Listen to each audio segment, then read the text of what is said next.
Voulons-nous connaître la vraie valeur de l'onction? Nous le pouvons, si nous sommes prêts à nous adapter à l'ordre divin.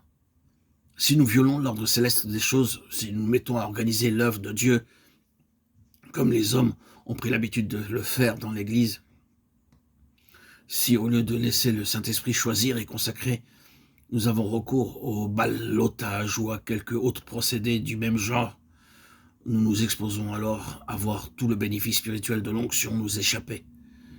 Dans la maison de Dieu, c'est le Saint-Esprit qui devait choisir les anciens. Le Saint-Esprit dit « Séparez-moi ». Les hommes disent « Réunissons le comité, demandons à celui-ci et à celui-là de faire ceci et cela. Votons ». L'ordre céleste entraîne avec lui la plénitude de l'onction. Violer l'ordre céleste signifie en dernière analyse que nous devons prendre nous-mêmes la responsabilité des choses. L'importance de cette question est considérable.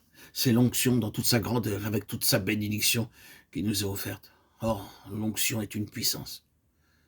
Dans l'Ancien Testament, on procédait à l'onction au moyen d'une corne d'huile. Et dans la typologie de l'Ancienne Alliance, la corne est toujours un symbole de force, comme l'huile est un symbole de l'Esprit. L'Esprit du Seigneur repose avec puissance sur David à partir de ce jour. Parce que Samuel avait pris la corne d'huile et l'avait oint. Vous recevrez une puissance, le Saint-Esprit survenant sur vous.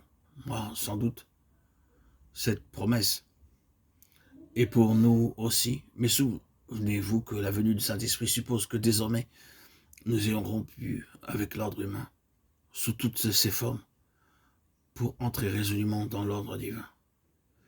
La promesse est illusoire si l'on ne regarde pas en face tout ce qu'elle entraîne. Ainsi, la puissance de l'onction s'exprime sur la base de certaines lois précises qui se rattachent toutes à l'ordre divin. C'est Christ qui représente l'ordre divin, car après tout, en nous conformant à ces lois, nous ne faisons qu'apprendre Christ. Il ne s'agit pas tellement d'étudier certains principes que d'en venir à connaître le Seigneur. Or, connaître le Seigneur, c'est faire toutes choses comme le Seigneur veut les voir faites, et non pas comme l'homme aime à les faire. L'Église est une, le corps de Christ est un.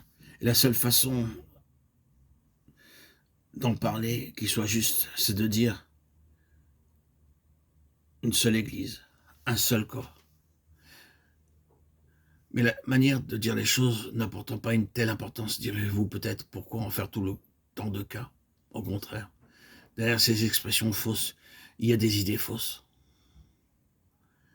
Quelle force pour l'Église si les principes néo-testamentaires avaient été observés. Quelle différence dans l'histoire des missions si chaque vrai messager était parti avec tout le corps de Christ derrière lui. Si le corps des saints avait pris sur lui de se tenir à la brèche avec eux partout où ils sont allés, quelle différence n'aurait-on pas constaté dans les résultats? Il y a une grande valeur spirituelle de ce principe-là.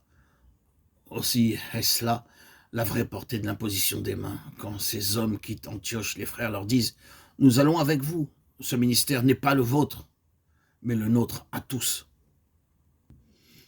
Plus nous connaissons le Seigneur, plus nous réalisons la différence qu'il y a entre la manière de faire des hommes et celle de Dieu, et le langage à utiliser.